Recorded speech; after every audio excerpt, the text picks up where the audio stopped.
ఈ video journalism చదువుకునే students కోసం అండి, జెన్ జీ స్టూడెంట్స్కి. ఈ రెండు ఎగ్జాంపుల్స్ చూసి మన స్టేట్లో ఉండే జర్నలిస్టులు కూడా ఎంతో నేర్చుకోవచ్చు. ఇది ఏ మతాన్ని నేను సపోర్ట్ చేయట్లేదండి, ఏ మతాన్ని కించపరిచే విధంగా కూడా చెప్పట్లేదు. ఇది మన దేశంలో ఉండే ప్రస్తుత సిస్టమ్.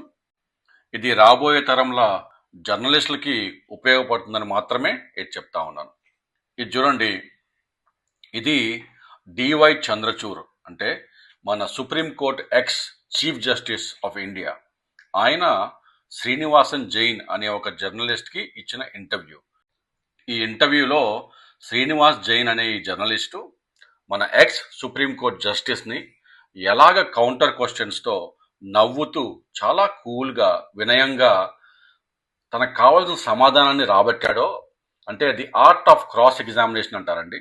అంటే మనం ప్రతివాదికి ఎలాగ కౌంటర్ క్వశ్చన్స్ వేసి కౌంటర్ ప్రశ్నలు వేసి కావాల్సిన సమాధానం రాబట్టాలో ఇది చూసి నేర్చుకోవాలి. జర్నలిజం నేర్పించే స్కూళ్ళలో ఈ ఇంటర్వ్యూని తప్పకుండా మీ పిల్లలకి మీ స్టూడెంట్స్కి చూపించాలండి. అంటే అసలు ఇంటర్వ్యూ ఎలా చేయాలి, అసలు రూడ్గా లేకుండా, అగ్రెషన్ లేకుండా, అరుపులు లేకుండా వినయంగా కూల్గా ఎలా ఇంటర్వ్యూ చేయాలనేది ఇది ఒక పాఠం. ఈ ఇంటర్వ్యూలో ఈ X judge, supreme court judge Ayodhya మందిరానికి ఇచ్చిన తీర్పుని ఎక్స్పోజ్ చేయగలిగాడు.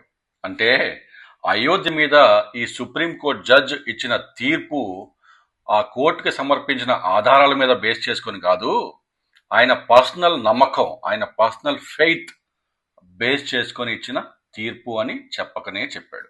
ఎగ్జాక్ట్గా ఈ ఇంటర్వ్యూలో చెప్పింది ఏమిటంటే, బాబ్రీ మస్జిద్ అసలు అయోధ్య మందిరం ఉన్న చోట కట్టడమే అపవిత్రమైనది. అంటే అయోధ్య టెంపుల్ని కూల్చి బాబ్రీ మస్జిద్ కట్టడం తప్పు అని అన్నాడు. కానీ అతను ఇచ్చిన జడ్జిమెంట్లో ఆర్కియలాజికల్ సర్వే ఆఫ్ ఇండియా వాళ్ళు బాబ్రీ మస్జిద్ కింద ఒక కాంక్రీట్ స్ట్రక్చర్ ఉంది, అది టెంపులా కాదా అనేది ఎవిడెన్స్ లేదు అని క్లియర్గా చెప్పాడు.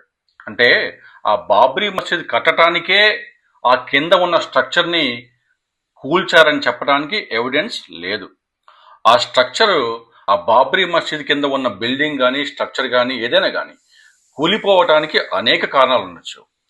ఆ స్ట్రక్చర్ కూలిపోవటానికి, బాబ్రీ మస్జిద్ కట్టడానికి కొన్ని వందల సంవత్సరాల గ్యాప్ ఉంది. మరి బాబ్రీ మస్జిద్ కట్టడానికే ఆ కింద ఉన్న స్ట్రక్చర్ని కూలిస్తే మరి అప్పుడే కట్టాలి కదా, ఇన్ని సంవత్సరాల గ్యాప్ ఎందుకు ఉంది? బాబ్రీ మస్జిద్ కూల్చిన వారు ఆ ప్లేస్లో ఆ బాబ్రీ మస్జిద్ ఉండటం అపవిత్రమని కూల్చారు. ఆ ప్లేస్లో అయోధ్య మందిరం ఉండేది కాబట్టి ఆ ప్లేస్లో బాబ్రీ మస్జిద్ని కట్టడం అపవిత్రం కాబట్టి కూల్చేస్తున్నారని కూల్చిన వారు భావించింది. మరి ఇంటర్వ్యూలో ఆ సుప్రీంకోర్టు జడ్జు ఆ కూల్చిన వారికి బయాస్డ్గా, అంటే ఆయన నమ్ముకున్న మతానికి బయాస్డ్గా ఇచ్చిన జడ్జ్మెంట్ అని, సుప్రీంకోర్టులో సమర్పించిన ఎవిడెన్స్ బేస్డ్ కాదని ఆయన చెప్పకనే చెప్పాడు. ఆ సమాధానాన్ని రాబట్టగలిగాడు శ్రీనివాస్ జైన్ అనే ఈ జర్నలిస్ట్. ఈ ఇంటర్వ్యూ న్యాయ వ్యవస్థలో ఎంతో చర్చనీయాంశమైంది. అయితే నా ఉద్దేశం ఏ ఒక్క మతాన్ని వెనక వేసుకు రావట్లేదండి. కేవలం జర్నలిజం అనేది ఈ సమాజానికి ఎంత ఉపయోగపడేదో చెప్పే ప్రయత్నం. నిజానికి చాలా చక్కగా సమాధానం ఎలా రాబట్టాలని చెప్పడానికి జర్నలిజంలో ఇదొక చక్కటి ఎగ్జాంపుల్. ఇంకో ఎగ్జాంపుల్ చూడండి.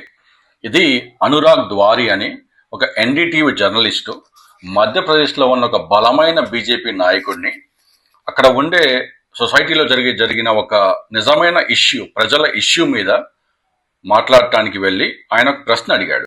అంటే చాలా కూల్గా, శాంతంగా అక్కడ కలుషితమైన నీళ్లు తాగి ప్రజలు చనిపోతే దాని మీద ప్రశ్నిస్తే ఆ బీజేపీ నాయకుడి యొక్క సమాధానం చూడండి.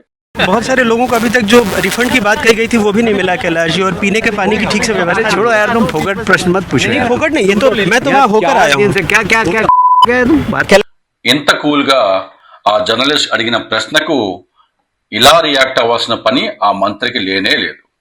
ఈరోజు ఘంట అనే ఆ పదాన్ని వాడినందుకు ఆ మంత్రికి ఘంటా మంత్రి అని పిలుస్తూ ఉన్నారు. మరి ఈ మంత్రి అలా రియాక్ట్ అయినప్పుడు ఈ జర్నలిస్ట్ ఇచ్చిన సమాధానం చూడండి. कैलाश जी बात ठीक से कीजिए, नहीं शब्दों का चयन ठीक रखिए। कैलाश जी आप ढंग से बात नहीं कर रहे हैं। नहीं आप ये क्या शब्द होता है कि क्या शब्द होता है? आप मैं तो चाहूंगा लहजा इनको सुधारने का ही है। इतने सीनियर मंत्री क्या बोलते रहते हैं, बात करने की तमीज नहीं है। हाँ और क्या, तुम मत किया क्या तो क्या बोलेंगे? सवाल कर रहे हैं ना हम, वो जवाब दे रहे हैं, आपको क्या हो रहा है? वो हमारे लीडर है। तो बोलेंगे मुझे है?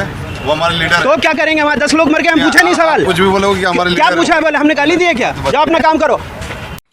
నిర్భయంగా తన హక్కుల కోసం ఎవరినైనా ప్రశ్నించే ధైర్యం జర్నలిస్ట్కి ఉండాల్సిన ఫస్ట్ లక్షణం. ఈ జర్నలిస్టు అలా రియాక్ట్ అవ్వకపోతే జర్నలిస్టులు అందరికీ అది అవమానమే. మరి ఆయన కింద జూనియర్లు ఏమి నేర్చుకుంటారు? సో ఈ రెండు ఎగ్జాంపుల్స్ రాబోయే తరం జర్నలిస్టులకి చాలా ఉపయోగపడుతుందని అనుకుంటాను. ఇది ప్రజల్లోకి తీసుకెళ్లే బాధ్యత మీది.